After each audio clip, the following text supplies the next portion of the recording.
Episode की शुरुआत में हम देखते हैं कि जैसे ही ये निंग ने एक बड़ा सा जार निकाला था, उसे देखते साथ ही बाई ये कहने लग जाती है कि ये तो बहुत ही बड़ा है, इससे तो मैं बिल्कुल भी बर्दाश्त नहीं कर पाऊंगी।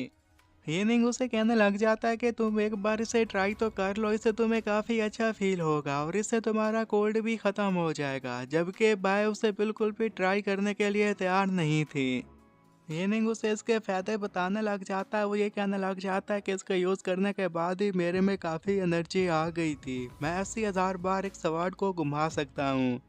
जिस पर बायो से ये कहने लग जाती है कि अगर ऐसी बात है तो इसका मतलब है कि तुम्हारा कल्टीवेशन लेवल तो काफ़ी हद तक इंक्रीज कर चुका होगा। उसे अब पता चल चुका था कि इस जार का कितना फ़ायदा है, तो वो उसे ये कहती है कि ठीक है, तुम मुझे अपने साथ लेकर जाओ और मेरे ऊपर ये ट्राई करो।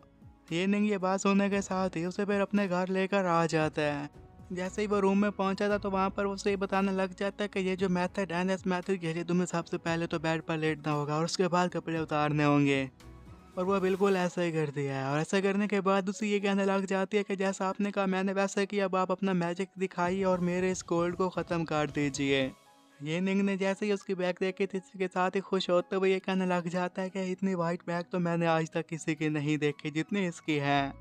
और बस इसे देखते साथ ही इसी खुशी में उसमें काफ़ी सारी एनर्जी भी आ गई थी और इसी एनर्जी का यूज़ वो उसका इलाज करने के लिए करता है और काफ़ी सारे जार्स बाहर निकाल लेता है।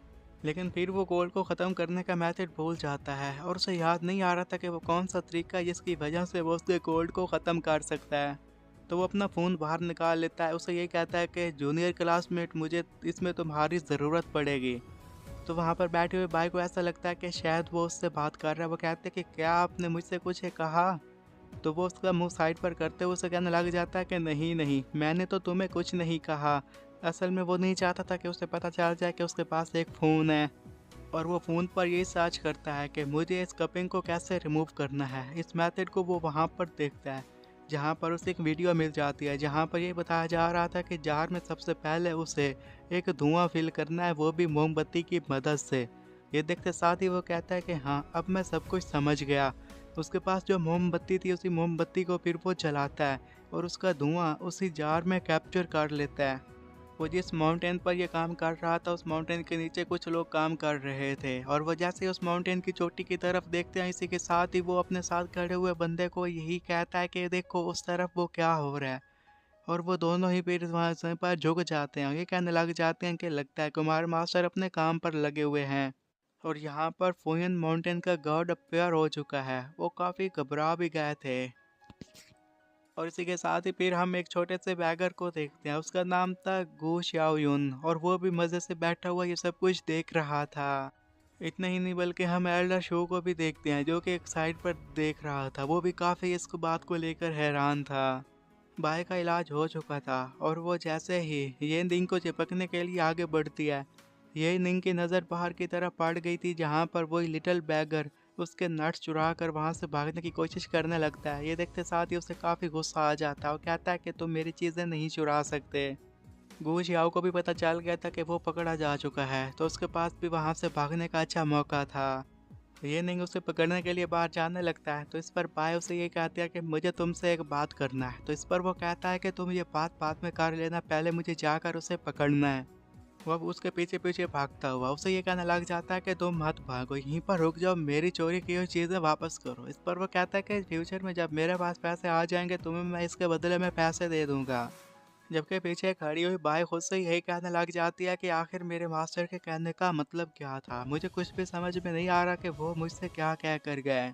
वो विंडो से बाहर निकलती है तो उसी के साथ ही उसी चेस्टनट पर उसकी नज़र पड़ गई थी जो कि एक फ्रूट था। और वो कोई छोटा मोटा फ्रूट नहीं बल्कि 1000 ईयर पुराना न्यान शुआनतियान स्पिरिचुअल फ्रूट था।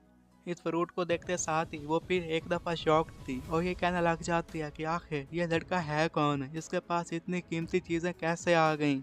उसके पास एक टोकन था जो कि उसमें से एनर्जी निकलना शुरू हो जाती है, मतलब है कि सेक्ट में इमरजेंसी लग चुकी थी। उसे देखते साथ ही वो ये कहने लग जाते हैं कि मुझे जल्द से जल्द अपने सेक्ट वापस पहुंचना होगा क्योंकि ये मैटर काफ़ी इंपॉर्टेंट लग रहा है। उसके सेक्ट का नाम था 9 गेट्स टावर और वो वहाँ पर पहुँच जाते हैं। वहाँ पर ऑलरेडी काफ़ी सारे एल्डर लोग मौजूद थे। बाई भी वहाँ पर पहुँच जाती है और वहाँ पर पहुँचकर अपने मास्टर को यही कहने लग गई थी कि मास्टर, आपने हमें यहाँ पर बुलाया, आखिर क्या इम्पोर्टेंट बात है। तो वहाँ पर खड़ा हुआ उसका ब्रदर उसे यही बताने लग जाता है कि शू चैंग ने आज पूरे दिन में 2 बार कल्टीवेशन कर ली। अगर ऐसे ही वो कल्टीवेशन करता रहा तो उसके साथ मुकाबला करना हमारे लिए काफ़ी मुश्किल हो जाएगा। इस पर वो कहती है कि क्या सच में ऐसा हुआ। तभी हम 9 सैक लीडर को देखते हैं, उसका नाम था गोंग सुन, और वो ये कहने लग जाता है कि हम पहले वाले लोगों की बातें माने तो उन्होंने हमसे काफ़ी झूठ बोले हुए हैं, लेकिन मुझे उन पर कोई भी यकीन नहीं है। भाई ये कहने लग जाते हैं कि मास्टर आपको फिक्र करने की कोई ज़रूरत नहीं है, आप इसकी ब्रेक थ्रू नहीं कर पा रहे ना, तो मेरे पास एक ऐसा तरीका है जिसकी मदद से आप ब्रेक थ्रू करने में कामयाब हो सकते हैं। गोंग सुन ये सुनने के साथ ही तेजी से भाई के पास आता है और उसे यही कहने लग गया था कि सच में तुम्हारे पास ऐसा तरीका है, तो ये जो तुम कह रही हो क्या ये सच है।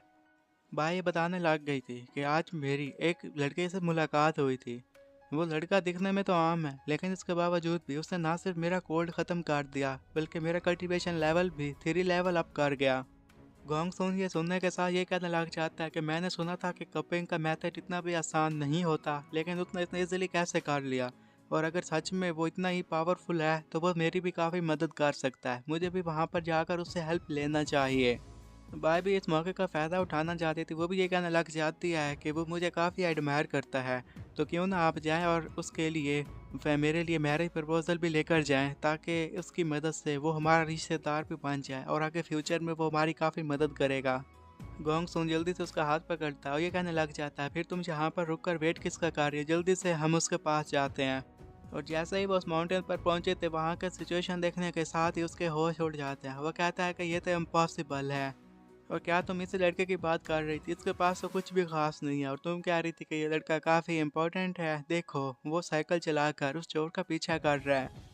यहाँ कहीं भी तुम्हें कोई खूबसूरत लड़का नज़र आता है ना, तुम्हारे दिल में उसके लिए लालच बढ़ जाता है और तुम चाहती हो कि तुम इसके साथ शादी कर लो, इसलिए तुमने एक झूठ बोला। इस पर बाय कहती है कि मास्टर मैंने कोई भी झूठ नहीं बोला। ये नहीं, कभी भी साइकिल पर उस लड़के गू का पीछे कर रहा था। उसे कहने लग जाता है कि मैं भी देखता हूँ कि तुम आखिर कब तक भाग पाओगे। उनके सामने एक बड़ा सा बनी आ जाता है जो कि काफ़ी खतरनाक दिखाई दे रहा था, और वो ये कहने लग जाता है कि यहाँ पर तो एक मॉडल है और उसके साथ साथ एक ऐसा लड़का है जिसकी हड्डियाँ और खून से मैं काफ़ी खुश हो जाऊँगा।